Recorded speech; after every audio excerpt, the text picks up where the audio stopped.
public speaking requires confidence, right? For me, fitness is in two aspects. One is the appearance, and the second one is the energy. Now, when I look good in front of another person, I get confident again. When people told me that selling is a game of rejection, I didn't understand how it was a game of rejection, because ultimately they're still not helping you solve that or get over that fear of rejection. Never drop against all odds. You can never knock me.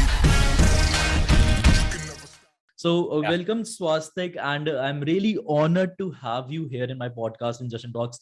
And it's amazing because I've admired your work from very long. I've been your student in Sell Like Hell Masterclass, and what you are doing is very, very, very valuable. Okay, you are helping small businesses getting uproot scale, and it's unmatchable. So thank you very much for doing this. Hey, thank you so much, Justin. It's awesome to be here. In fact, when you sent me an invite, I was actually eager to be here. So as much as you are thrilled to have me here, I'm quite excited to be here myself, and very excited to see how this whole thing pans out. Yes, sure. Okay. So Swastik, अभी मैं आपसे कुछ सवाल पूछने वाला हूँ जो basic सबसे पहला तो सवाल है, tell more about yourself. Like आप कैसे you came to do this? You are teaching people about sales and you are helping people to upskill their business. So how did you reach here? So what's your backstory? The backstory is quite long, I would say, but to make it a little concise and short for this session, let's see. So my backstory is that I did my engineering and I was really bad at engineering. So which means as a result, I failed out of my engineering. And the only thing that I was good at was playing some music. In fact, well, I've shifted all my music instruments to my other studio. So I'm a musician. I play the tabla, I play the drums, I play some keys. And the only thing that I was good at was playing some music. And as a result, I got invited to a band back in 2012. 2012 is where I got invited to a band. But engineering was not my thing. Music was my thing. And luckily, I happened to get into music. But what happened was one accident that made all the difference in my life. And a lot of things changed for me. After that accident, I was not in a place where I could perform because I broke both my bones. In fact, I have plates on both my arms at this point. And as a result, when you're a drummer, when you're a percussionist, if you're not allowed to play music, then that's where my career died. So at that point, I had no idea what to do. And that's where I was really, really lost. But one thing that really hurt me more than the accident or the pain of the accident itself was the fact that I hadn't accomplished anything by then, because the accident was quite severe. And one thought that kept going in my head was, what if I don't make it out? And what would I have been known for in my life? And that really, really hurt me. And at that point, I made a decision saying, I'm going to create something out of my life. So when I said I made a decision, I had no idea what I would do. A lot of people think that decision is a huge thing where you decide to build that big business and you plan it out and it happens. No, my decision was I'm going to create something out of my life. So one thing led to another. That's where I ended up getting into business. So my family is not from a business background, have never studied business, no roots of business whatsoever. Started getting into the game of entrepreneurship.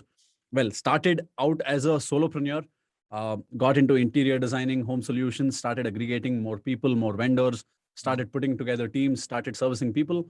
And parallelly, when that started working out, I became a little more confident and started building more businesses in different spaces.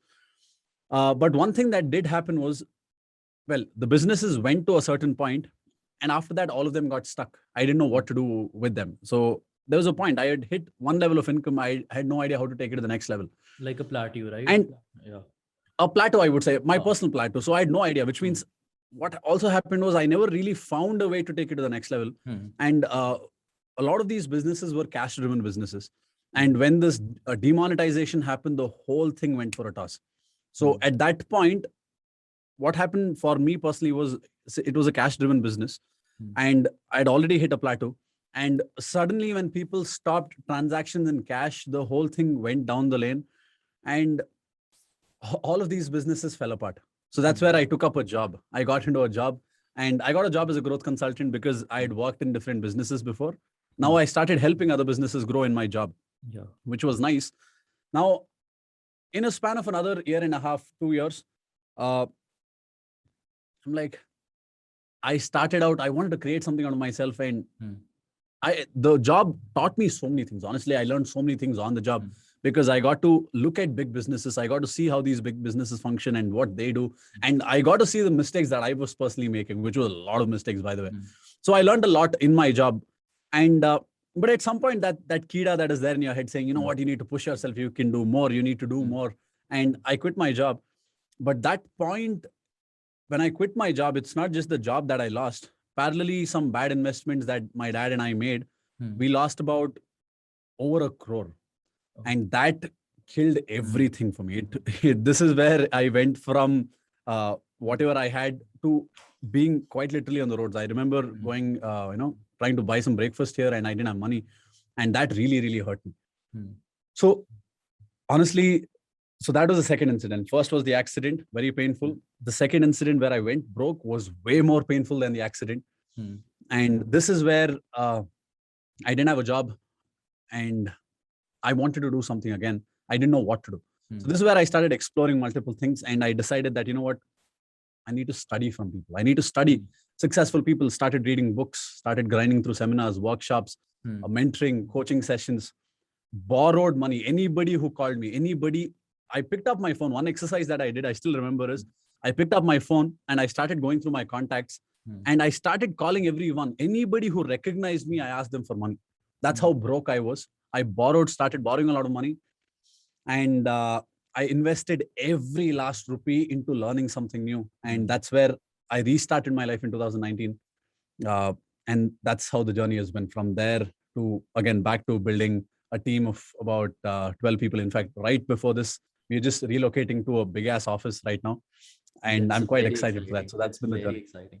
Awesome, man. Awesome. So, abhi jo that process of whole figuring it out, okay? And I know is point where when you're trying to figure out how things work for you, self-doubt strikes very much. वो बार बार आता है that करेंगे नहीं होगा, पता नहीं लोग बोल रहे हैं, age निकल रही है, this is the time. So how did you deal with that self-doubt again and again? That is a very interesting question that you ask, primarily because the other day, Ramya and I were driving to another part of the city. Ramya is the co-founder of Sell It Like Swastik. Yeah. So we were just reflecting on all the things that we have done. And 2019, she was thinking about 2019 and she asked me, how did we even get through that? Yeah. And I'm like, that's an interesting question. It's the same question that you're asking me. Because when I decided to get into the space of consulting and coaching, the number of things that I've tried, a lot of people at this point, for example, when you started the conversation, you also said, Swastik, you're helping a lot of businesses grow and you're helping them increase their sales, right? Now, that is what I got recognized for. But the number of programs, coaching, courses that I've tried delivering in the past, which have not seen the light of the day, is way too high. I've recorded over 7 different programs, 30-day programs, run ads for it, launched it, sold it to people. I've done over 20-25 webinars where not one person bought. And the number of programs that I've done in the past, the number of attempts and the number of failures have been insane. And what was driving me towards that, at every point when you hit that self-doubt, at every point when you hit that failure, self-doubt kicks in instantly. Why are you doing this? Yeah. You're not good at this. In fact, people would outright tell me this in my webinar. Yeah. In fact, I still remember Jan 2020, one person in my webinar, there were only 6 people in my webinar, out of which one person turned on his video, turned on his audio. And I could, at that point, they had the opportunity to unmute themselves because there were barely any people, right? He turned on his video and audio and he said to my face, I think you should leave this profession. You can never speak in your life. I'm like, shit, that really, really hit me that to another level that day. Honestly, a lot of people say, use that thing to fuel you back.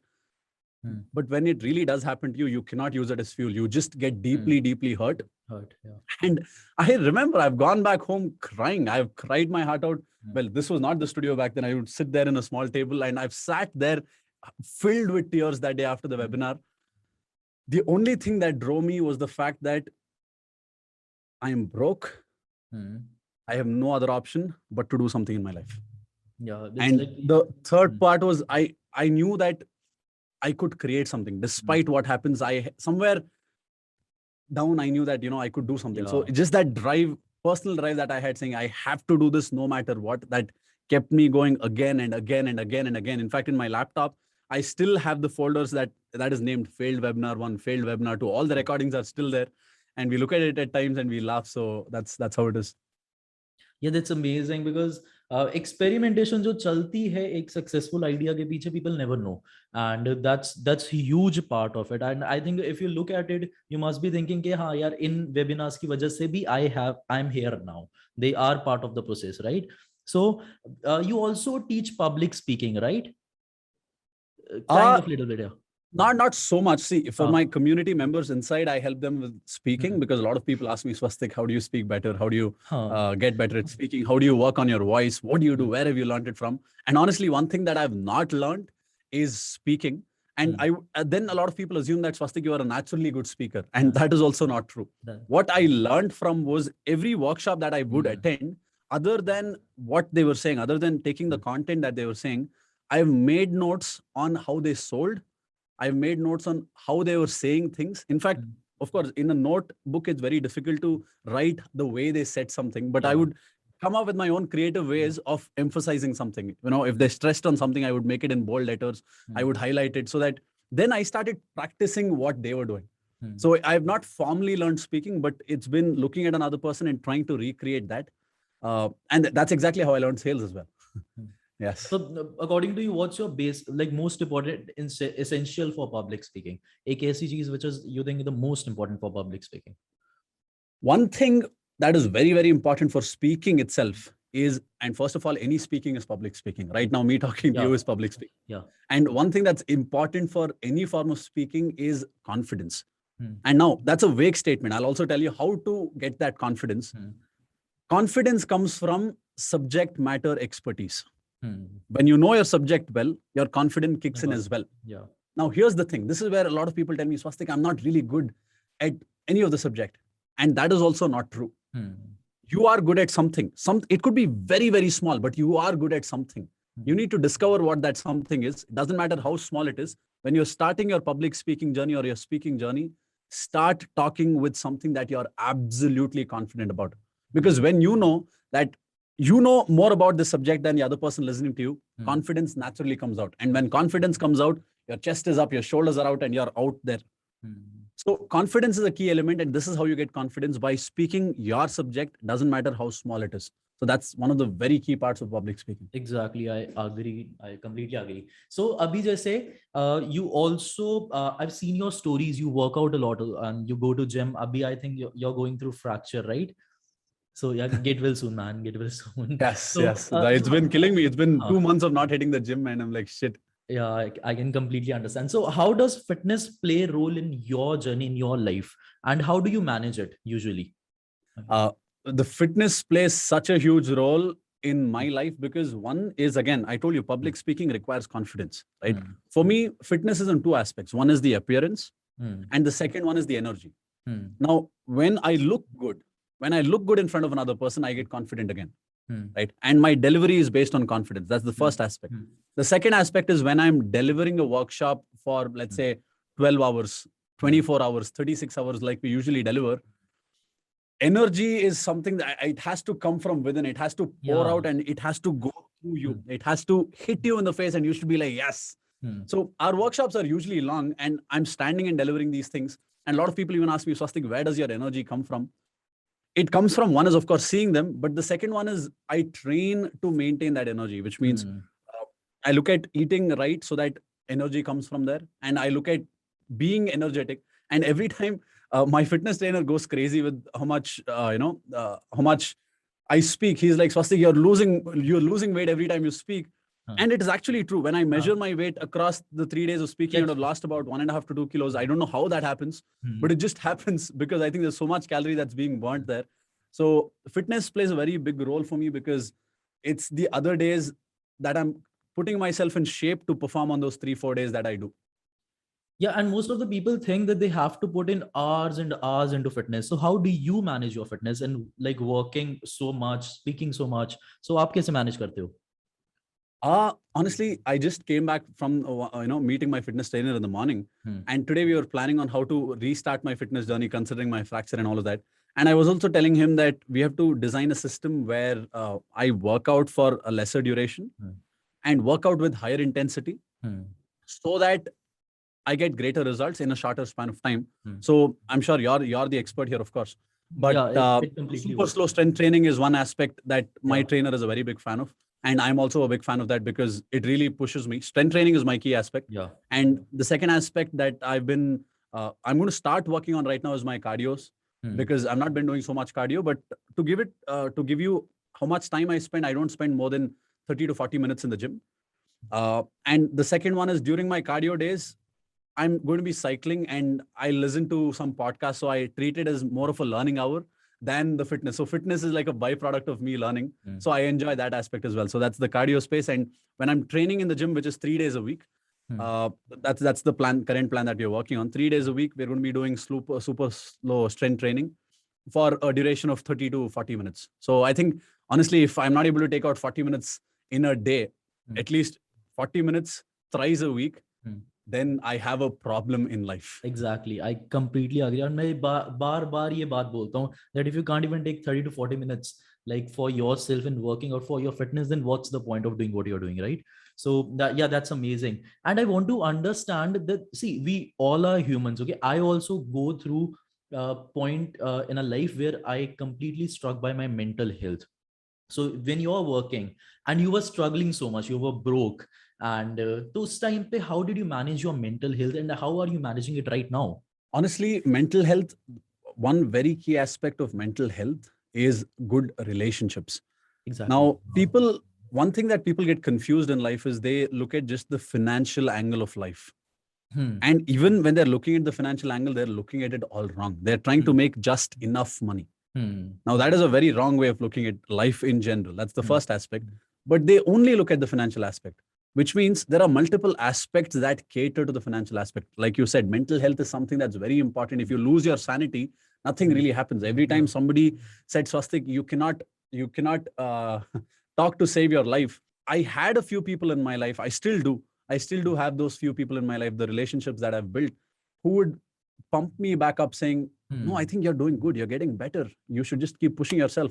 Honestly, they're not motivating me so much, but when I had tears, I had people to rely on. In fact, the way I got started in this journey, I told you I went broke, absolutely broke in 2019. So broke that I had absolutely no money. One of my friends, for my birthday, he gifted me a phone. He gifted me a OnePlus. And in fact, 3 of them got together. They gifted me a OnePlus and said, Swastik, go start your video journey. Go start making videos, because I kept talking about making videos, how it can make money, how you can grow in this game. It's just that I didn't have a phone. I don't know how to record. My phone was bad. He said, you know what? We've bought your phone for your birthday. Now you have no excuses. Go start making videos. So I'm not saying go make friends who will buy you gifts. What I'm saying is having meaningful relationships in life, people who can support you during difficult times. If you can pick up a phone and talk to somebody, that is such a big aspect of mental health, which means you need to put in the efforts to build relationships. People think that relationships, you get lucky. And I'm talking both about love relationships and also your social relationships. You need to step up and make it happen. Nothing happens to you. You need to step up and make it happen. So my mental health, one strong factor is the relationships that I had. The second factor is all the inspiring content that I consumed. I'd made a decision saying I'm going to cut off every form of negativity in my life, which means absolutely no. No means no. If I hear something that's negative, now it's not called being paranoid. Few people might think that it's being crazy. So, Swastik, if you can't even handle a little bit of negativity, you're not a human. I can handle negativity. It's just that I choose not to listen to negativity. Exactly. Right. So I decided that no form of negativity will ever come into my life. I will never be told that I don't have money. I will always be looking forward to more money. I'll always be looking forward to greater health. I'll always be looking forward to bigger things in life. At no point will I make myself feel short. At no point will I make myself feel like I have less. And all of that happened through my books and my mentors again. So that was the second aspect of my mental health. So Swastik, as you said, most of the people choose money over everything. And जब वो career भी choose करते हैं, they look for which career can make them a lot of money.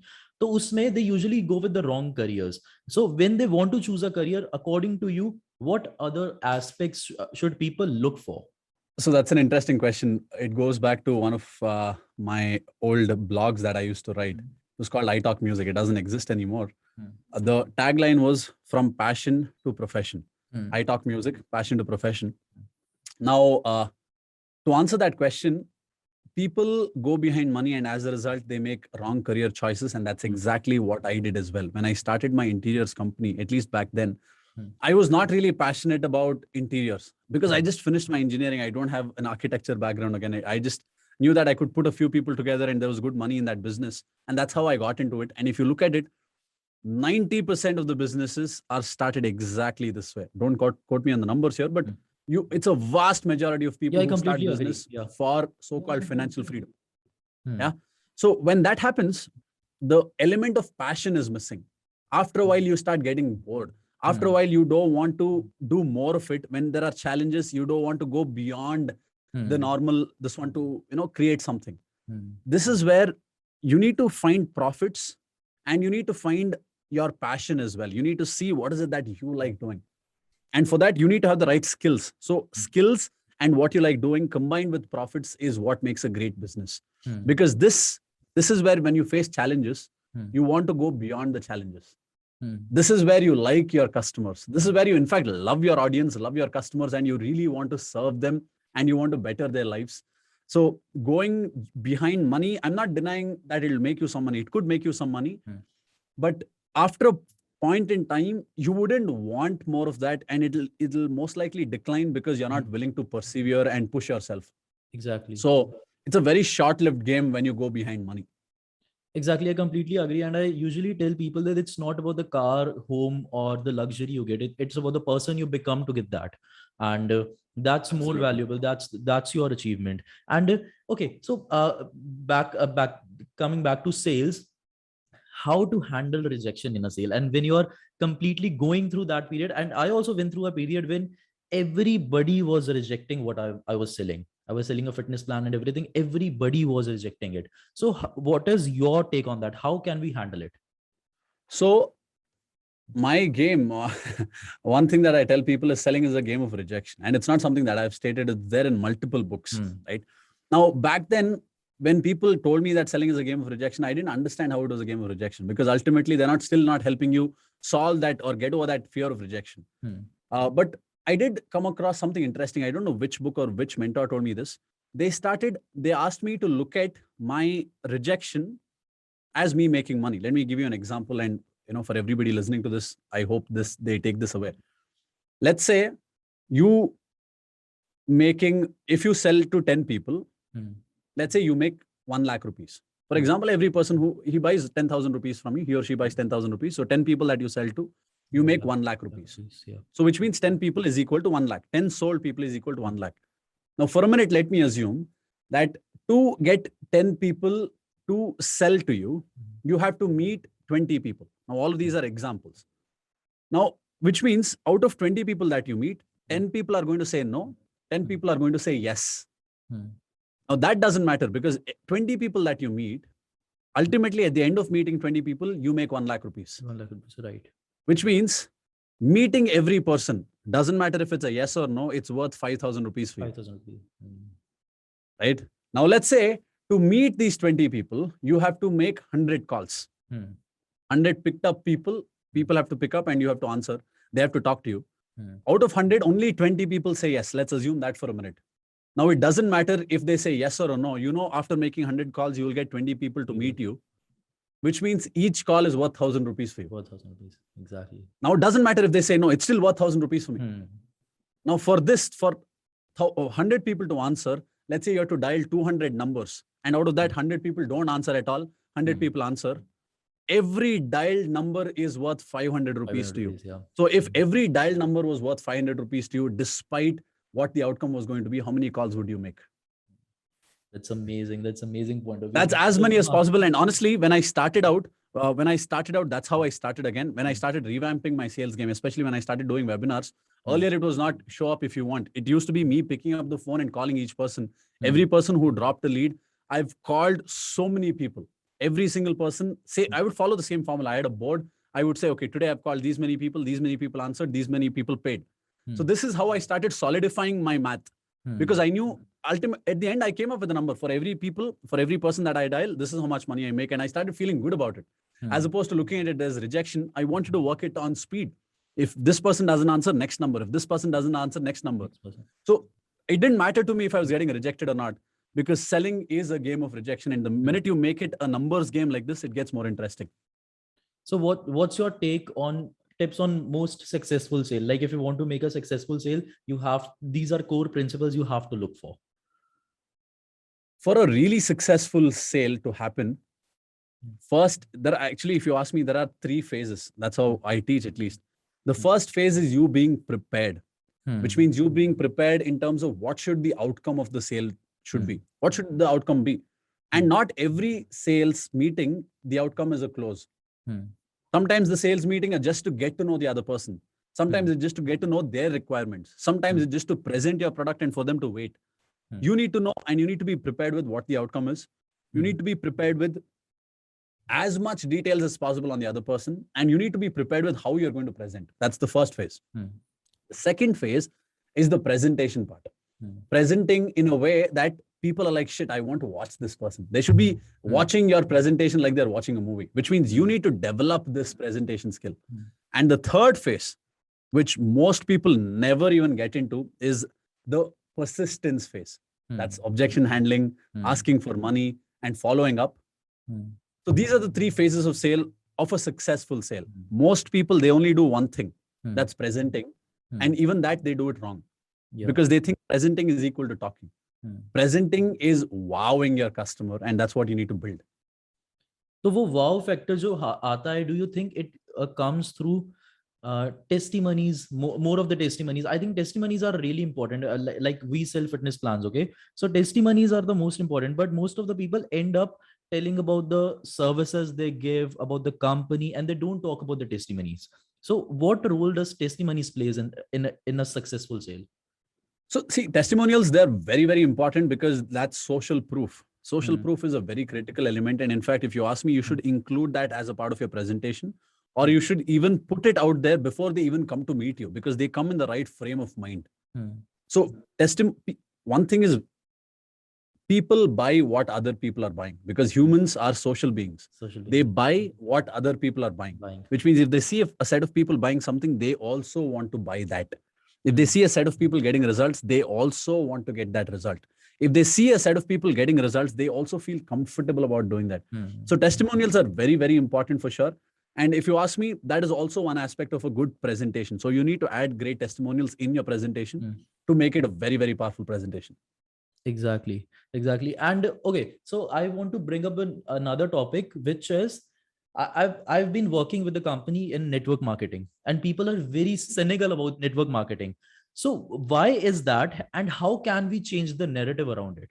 So the cynicism around network marketing comes from the fact that the barrier of entry into a network marketing system is very low. And as a part of it, anybody can come into network marketing. Right. So what also happens is, I told you, most people just enter any business to purely make money. Now, what also happens is, when people just have the intentions to make money, people are just going to say anything to the other person. And there's a possibility that they've sold things where they should not have been selling those things. Exactly. And as a result, the whole industry itself has gotten a bad name. Now, saying network marketing is bad is like saying that all cars are bad. Exactly. Just because a driver is bad doesn't mean a car is bad. Yeah. So network marketing is a business vehicle. The person who's driving that vehicle, he might be good or bad. That is something that you'll have to judge. But the vehicle on itself is not bad. If you ask me, network marketing is a great opportunity for people to start and launch their business, because it's a business in a box. They don't have to look at marketing. They don't have to look at product development. They don't have to look at operations. They don't have to look at finances. They just have to look at the marketing. Well, some aspect of marketing and sales aspect of it. Exactly. So which means there are only 2 functions that you have to do. And for that, you get paid on a variable amount. So which is crazy.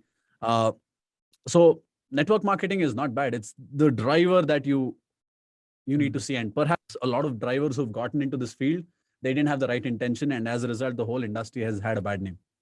But how can we change the narrative around it? Like, I want to change the narrative around it, around my clients only. I want them to understand, no, okay, this is good opportunity. How can I do that? So this, again, like you said, from your testimonials point of view, when you go towards selling from a point of service, which everybody should, when you go to selling from a point of service, this is where people start seeing it as service. You need to make sure that all your clients personally start seeing it as service as well, not just you. Everybody who's your downline, they need to see it as a point of service as well. So which means when you're talking, giving your network marketing talks, and when you're talking to them about presenting and selling, you need to add this aspect and seed this very strongly. Because one thing that all network marketing talks, in fact, I've attended personally many of these network marketing talks in the past, and they talk about numbers. Yes, they talk about numbers. You call these many people, this much will happen, this much will happen, this much will happen. As a result, this much money, right? Great. But nobody really talks about service. They talk about the results the product gets, but nobody talks about selling as service. Nobody talks about when you sell, you're changing somebody's life, or nobody says you need to look at it that way. This is how I'm looking at it. And the second one is getting your downlines to take responsibility for the other person's results. When I say responsibility for the other person's results, I'm not saying that you have to give them a guarantee that they'll get results, because that's not possible. That's not possible. But you have to make sure that you are holding your client's hands and saying that, you know what, I'm going to take care of you. The client has to feel loved. And great network marketers, they've built a community where people feel loved more than anything else. And that connection is what creates that network, makes the network so special. And that is where the product pricing also becomes insignificant. So in all the network marketing talks, if you can include this one element of really caring for their downlines, really caring for their customers, a lot of things will change. Yeah, because मैंने भी देखा है, and हमने basically we focused on building community, giving them the best of the services, and we always focused कि just client ने हमें pay किया है, it is our priority to bring them the results, and that has changed the game for us also. And community plays a very important role, and I think that's one of the most important part in network marketing specifically, and this is a very valuable. Okay, so another point of this comes is like you work, okay, and burnout hota hai usually. I also go through burnout, and how do you handle the burnout? Because in burnout, what happens with me, I'm very curious about this. Because sometimes I feel that I should just go home and relax, okay, and when I go home I relax, I feel that I should be working more. So that's a vicious circle which keeps on moving and moving and moving, and I feel very much confused in it. How do you specifically handle your burnout? So ultimately, a human being is a result of his habits and behaviors and the way they identify themselves, right? Now, if you look at it, for a few people, let's say for you, working out might be the most relaxing thing to do. Exactly. And for another person, working out might be the most stressful thing to do, right? As a result, they don't work out. Sometimes, let's say when you burn out, you might say that I'm going to hit the gym because I want to feel relaxed. But for the other person, he might not feel that way, right? What I'm saying is, if you create the relaxation, if relaxation for you comes through really good habits that push you up, that is where your burnout becomes a regrowth phase for you. For me, when I'm going through burnout or when I'm really tired, one of my go-to things to do is to pick up a book or to pick up a course or to learn something new. Which means when I'm really, really burnt out, the first thing that I do is, okay, I'm going to study something new today, because that relaxes me to another level. Which means my current addiction, I would say, is learning like crazy. And this is not something that I'm saying to sound good here, but this is something that I actually do. And this is what I was telling my team the other day. When my team goes through burnout, they're like, I don't know what to do now. Right? But when I go through burnout, I end up studying a lot more. That's the first thing that I like. And as a result, my burnout phase, it keeps increasing. What I'm saying is it's like a rubber, it's like a band. The more you extend it, the next time it can extend a little more. It can extend a little more. So the elasticity improves of your burnout rate. And for me, every time I burn out, that's the first thing. That's the go-to factor. But now the other thing that I also do is, over the course of the week, I always make sure that every single day I'm checking on my level of happiness and emotions. So on a daily basis, when I'm keeping check on that, I'm able to really understand if I'm heading in the direction that I want to, or I'm heading in the direction where I'm not functioning at my best.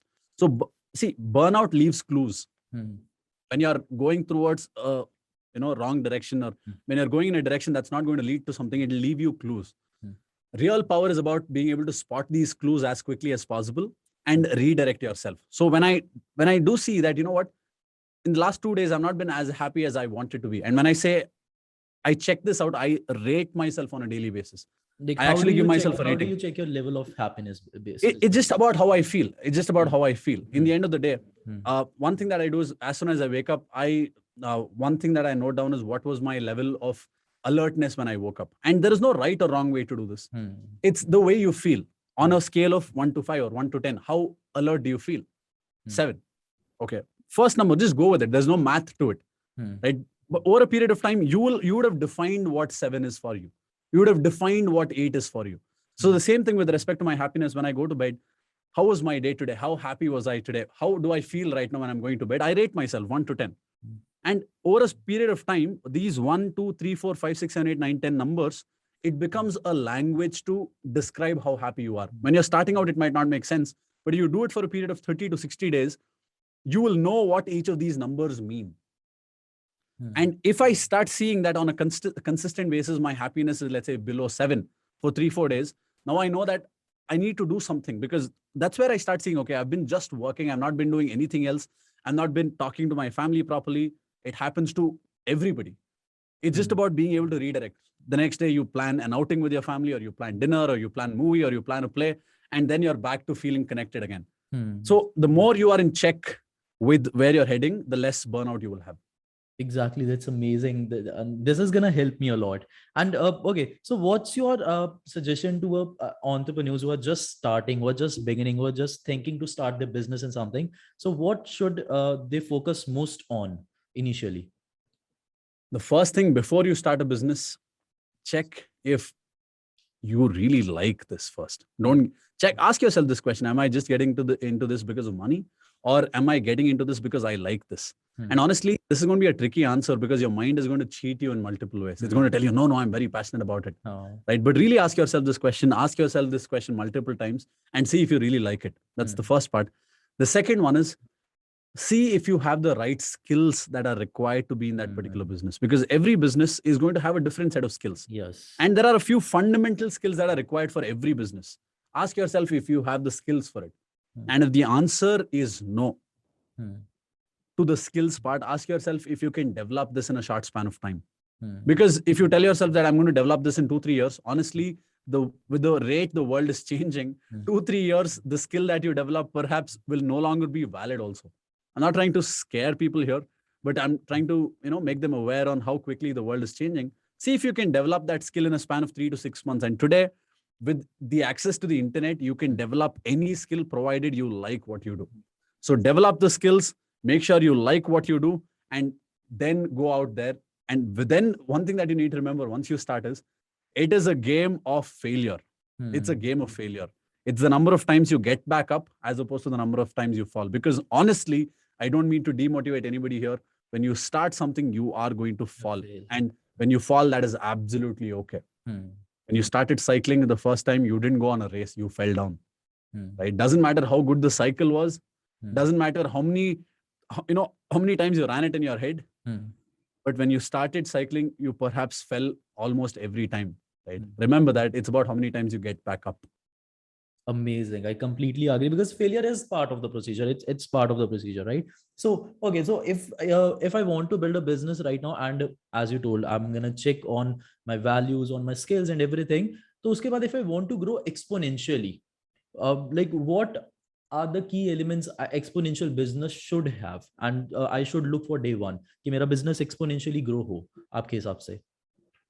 So one is when you're also testing. Now, if you're really planning on getting into a business and you wanted to really grow, you need to check if the scalability factor is high for a particular business. For example, let's say if I'm planning to start a studio, like this. Now, this studio scalability factor is not going to be all that high today, right?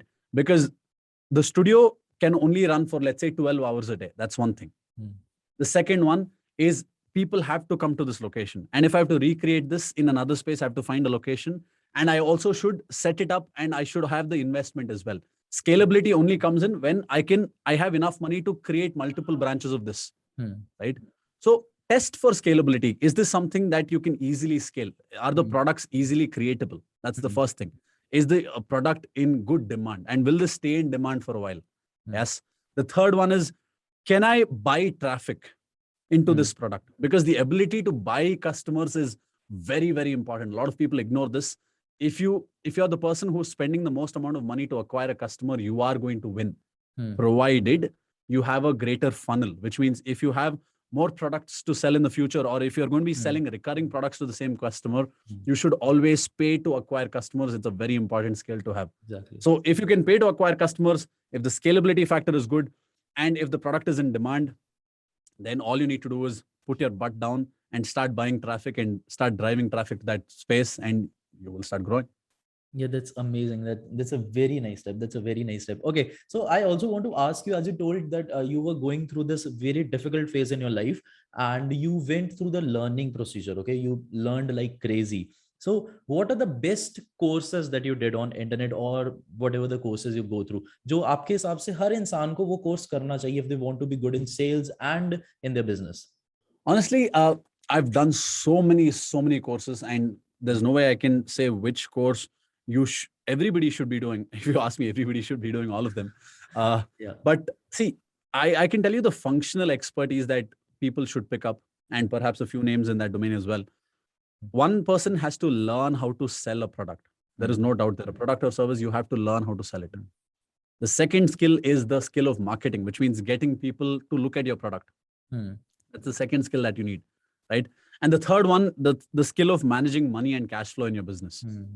If you have these three skills, parallelly, you can start acquiring more skills. And if you look at sales, I've personally learned sales from people like Zig Ziglar, Hmm. Exactly. well, a few aspects from Bob Proctor as well. Hmm. So many of these people. Hmm. Then if you look at marketing, Dan Kennedy is a person that I would recommend. Such an amazing person with respect to insights on marketing, is beautiful. And with respect to money management, no name really comes on the top of my mind, but there's so many books that you can read. In fact, go pick out a bestseller book itself and Yeah. start reading it. And there's so much you will learn. It's like there's a lot of people get stuck. Which is the best thing that I should buy, right?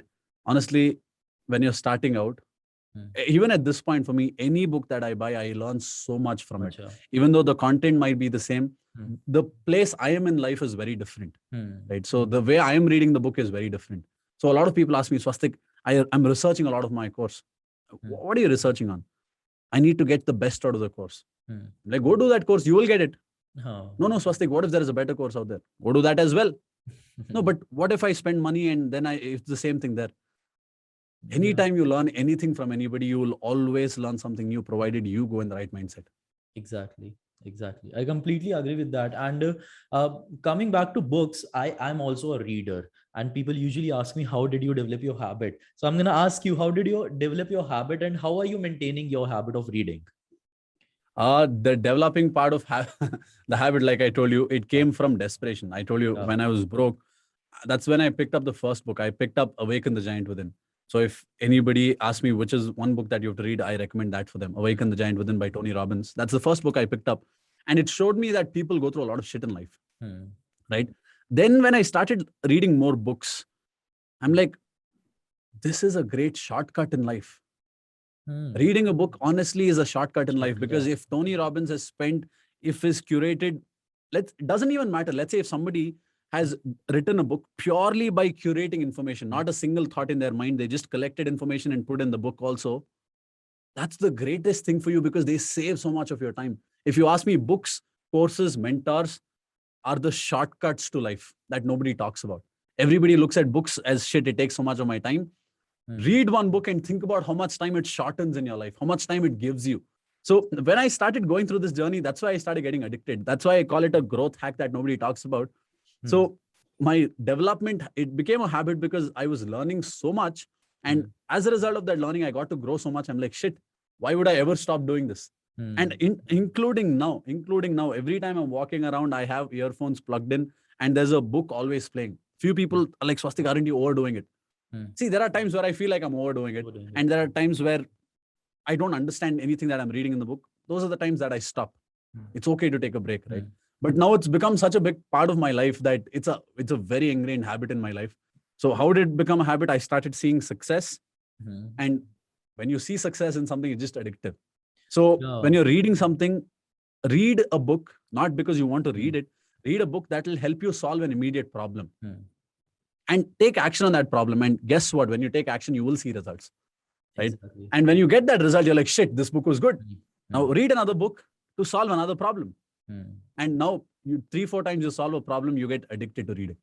Yeah, and I always say reading a good book is like having conversation with the greatest men in the like है ना अब जो हो रहे हैं greatest men in the world, and it's amazing. Yeah, Tony Robbins, Jim Rohn, and people are amazing. Okay, so Abhi, इसके बाद what are your basic core principles in life? Like something you cannot compromise with in your business also, in your life also.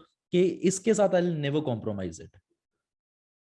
I think one of the things that we don't compromise on is integrity. Integrity is saying something and doing what you say will. Yeah. Because see, there are times where we have to postpone our workshops for multiple reasons. One of the things is my fracture. I had to postpone so many workshops because of my fracture, simply because I couldn't stand.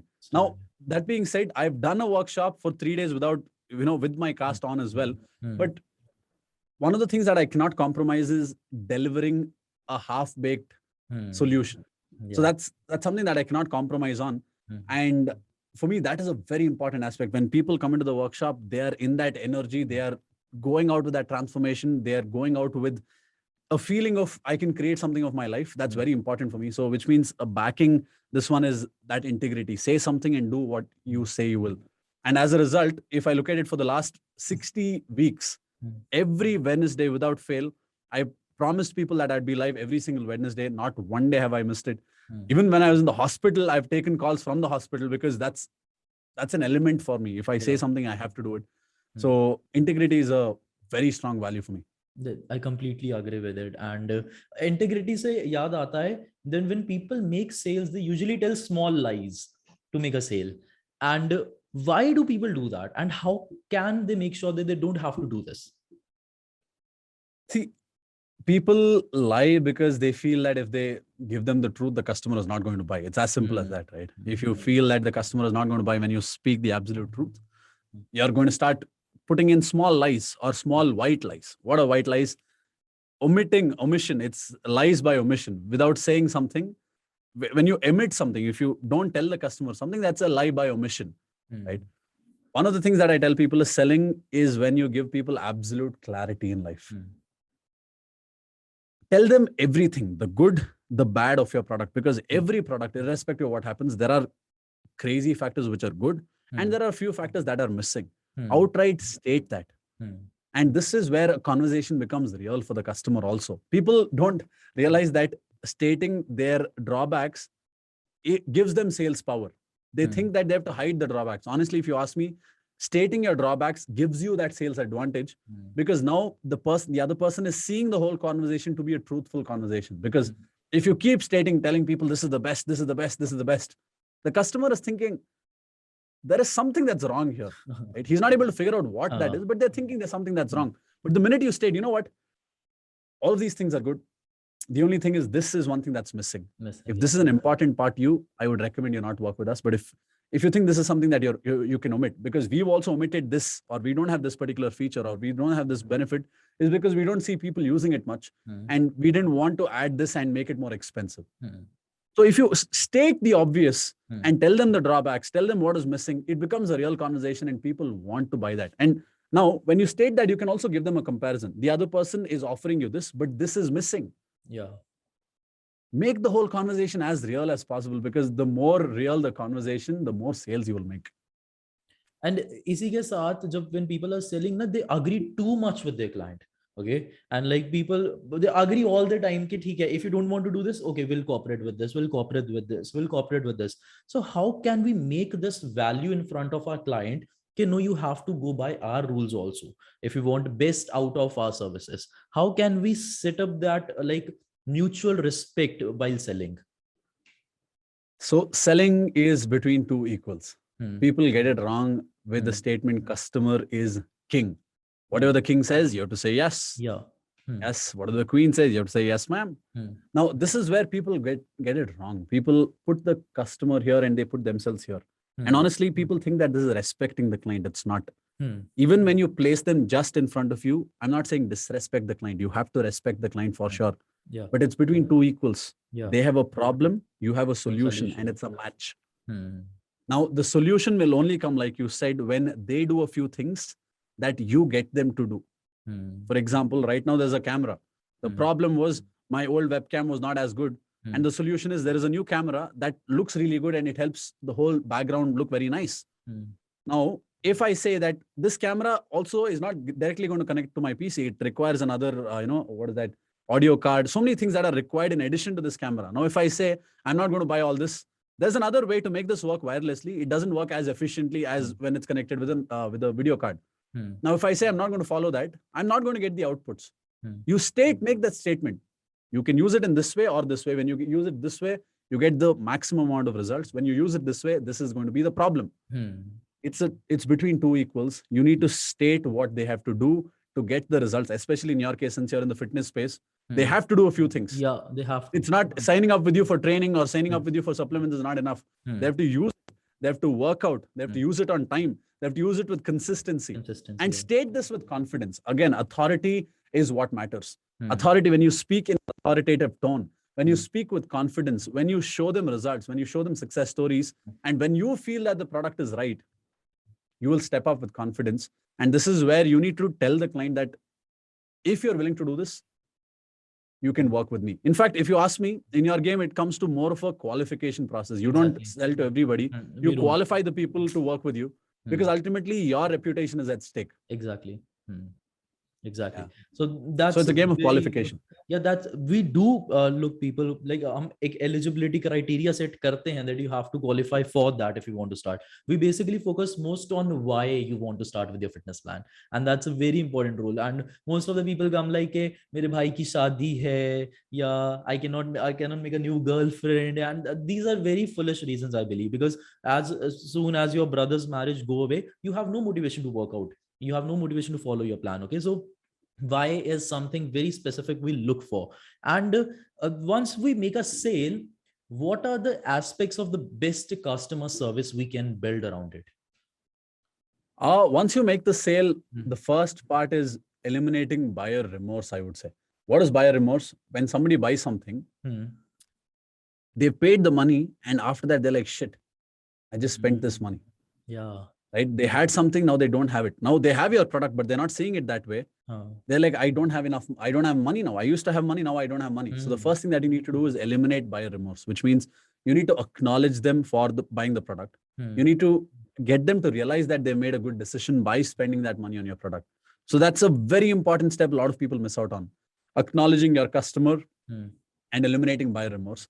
The second one for great customer service is give them an experience while consuming your product. Go the extra mile services where you don't have to state this, but doing something beyond what you stated, all of this leaves an impact in their minds. And if you ask me, this is also what leads to other people talking about your product or your service to, more people. You know what? I just spoke to Jashan and he called me today. It was crazy. Jashan has 153K followers, but he picked up the phone with me and I can't believe I'm talking to Jashan. Right? So all of these factors, it creates that feeling in their minds. And I'm not just talking about you. It could be anybody, even your team, when they're doing it. Understand, yeah. When they go the extra mile, it leaves an impact. You have to design it, by the way. When I say go the extra mile, a lot of people think that when it happens, it happens. Honestly, you have to design these extra mile moments and you have to wait for the right solution. You need to have multiple extra mile moments designed and drafted as a part of your sales system. And when you feel like the time is right, go grab that opportunity to go the extra mile and wow your customer. I completely agree with this. I completely agree. I can see this because मतलब एक aspect होता है, but to have this right vocabulary and jargon for it, it makes whole lot of sense. Okay. So another question is why don't friends and family buy our products? Like you see people around, friends and family में जिनको सबसे ज़्यादा ज़रूरत है, and they don't buy services from you, and people usually get very demotivated by this. How to handle that, and like what's actually the psychology behind it? Honestly, I'm the wrong person to answer this question because one thing that I tell everybody is do not sell to your friends and family. Although Hmm. in network marketing, the first Uh, thing is they say, go approach your immediate family. yeah. And I'll tell you why I feel like people shouldn't sell to their friends and family. One is, it is taken for granted, right? Exactly. It's taken for granted. Now, why is it taken for granted? That's because it's your human mind that anything that you have, you take it for granted. For example, right now, the first time I got the studio, I'm like, wow, I have to be sitting here using this. I'm excited. But now it's the same studio. It's been over a year. I come, I turn it on, and it's the same normal stuff. I'm Exactly. excited about the next office now. And in a month, when I move into that office, it's going to become a new normal, right? So that's how your mind works. So especially with family and friends, your mind is like, acha, that person. Okay. So that's the mindset. That's the first aspect. The second aspect is also, if you ask me, now because you are very closely related, they have outrageous expectations. If they buy something from you, they demand crazy stuff. Exactly. This happens. Yeah. And if you ask me that, when you're starting out, it becomes a demotivating factor for you. Right? It becomes a demotivating factor for you. And you feel like, no, it's not working out. You don't feel good about it. So that's one of the reasons I tell people not to sell to their friends and family. What I say is, create an identity where your friends and family are watching. See, everybody is watching you. Today on social media, every damn person is watching you. My entire family is watching me. They're perhaps keeping a greater eye on me than anybody else, right? They're watching me for sure. Show them the success and then let them come to you. Let them come to you asking for stuff, and it'll happen if you do it right. But agar So, if we'll not work through the circle of influence, that how can we build up a base and show them the success for them to come? Right. So this is one of the challenges that I have with network marketing as well. When I talk to people with network marketing, because everybody talks, go to your circle of influence, and honestly, it's right because they're right next to you. Yeah. Right. But what you can also do today is, you don't have to rely on the circle of influence today, and you can expand your circle of influence. Right now, your circle of influence is your immediate family, right? But go beyond that circle of influence. Today, if you're on Instagram and if you're putting valuable content, you are putting a lot of valuable content. Why do you have 153K followers? Exactly. Is it 153K family members that you have? No. That's because you've expanded your circle of influence, right? And honestly, anybody can do it. And their circle of influence is not just their friends. When you go out there and put some valuable content, or if you start running advertisement in network marketing, you can't directly run ads to a product, but you can run ads to build your brand. Yes. Yeah, exactly. When more people start seeing you, your circle of influence improves. And if you put a story saying, if you want to get in touch with me, if you want a, let's say you have a six-pack, if you want a six-pack, system, send me a message saying 6 packs and I'll get in touch with you. Now, somebody who's interested will get in touch with you. So turn everything outbound to inbound. Even with your existing family, instead of saying, Jashan, hey, do you want 6 packs? That's one way of saying. Yeah. Or on daily basis, I show you that I have 6 packs and I keep putting it on my WhatsApp story saying, if you want 6 packs, send me a message saying 6P and I'll get in touch with you. Now, let's say you are my family member and you happen to get in touch with me. It still becomes an inbound sale, and an inbound conversation is way more powerful than an outbound conversation. Exactly. And that's exactly how you can do it for network marketing as well. Forget that immediate circle of influence, because it'll demotivate you more than motivate you, honestly. Learn social media marketing. And again, social media marketing is not all that complicated. You just need to put good content, It's very show it to the right set of people. And initially, when you're starting out also, you can just see, by creating a right buyer persona, you can start following people who fit in your persona, right? Let's say my audience, let's say if I realize my audience are people like Jashan and more people like him, I start looking for you on Instagram, I start following you. Now, every time I follow you, you get a notification. And you might come back and check my profile. Let's say out of 10 people that I follow, 3 people might check out my profile. Yes, possibility, right? Yeah. Now, if that person finds your profile interesting, they will follow you. Now, the minute they follow you, don't send them message saying, hi, do you want to buy my product? You can send them a message saying, hi, thank you for being connected. That is something you can do for sure.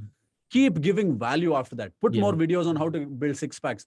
What should you be eating? How should you be working out? And keep putting stories saying, if you want 6 packs, send me a message saying 6P and I'll get in touch with you. Now, it's a slow process, but once it starts, it's so powerful. It's so powerful. People, underestimate this. Okay, that's amazing. Yeah, I completely get the idea of what you're saying. It's actually very impactful because starting में ही लोग अपने circle of influence पे इतना ज़्यादा जोर लगा देते हैं and they feel very demotivated because when people don't buy They from do, them. they do. Ah. And see, the thing is, I've worked with multiple people in network marketing, and that's how I know this. And these are the they are systems that we like, have my created family for them. friends are not buying, so this might not work for me. Yes. And most of them quit in that basis. So that's a very good. That's very good. And okay, I'm gonna come to the last question. We are almost done with the time. So what does impact your, like, what impact you want to bring through your business in the community? So for me, I'm heading towards the direction of creating people Hmm. who are influential to other people. Hmm. Now, if I'm influencing 100 people, Hmm. if I create 100 people who can influence 100 people individually, Hmm. that's where a ripple effect is created. Exactly. So that's the vision that we are trying to create. We are trying to create business influencers who both have a product to sell and who have a vision to sell. Yeah. And a combination of two is what will change the world. That's amazing. That makes so much of sense. So thank you, Swastik. Very nice talking to you. Thank you so much, Justin. It was lovely being here on the podcast with you. Will never drop against all odds. You can never knock me.